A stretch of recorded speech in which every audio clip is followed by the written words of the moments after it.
الحمد لله رب العالمين الرحمن الرحيم مالك يوم الدين إياك نعبد وإياك نستعين اهدنا الصراط المستقيم صراط الذين أنعمت عليهم غير المغضوب عليهم ولا الضالين.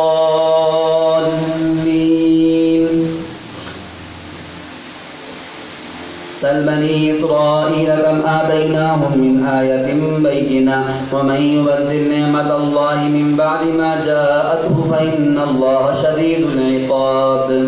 زين للذين كفروا الحياة الدنيا ويسخرون من الذين آمنوا والذين اتقوا فوقهم يوم القيامة والله يرزق من يشاء بغير حساب.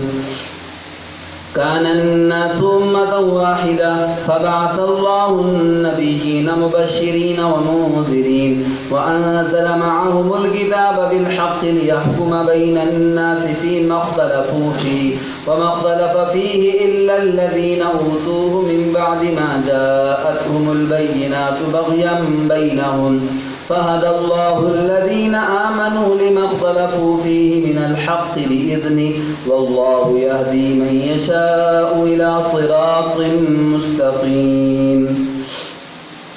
أم حسبتم أن تدخلوا الجنة ولما يأتكم مثل الذين خلوا من قبلكم مستهم البأساء والضراء وزلزلوا حتى يقول الرسول والذين آمنوا معه متى نصر الله ألا إن نصر الله قريب.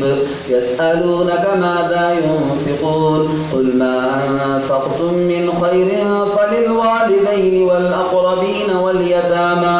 والأقربين واليتامى والمساكين وابن السبيل وما تفعلوا من خير فإن الله به عليم.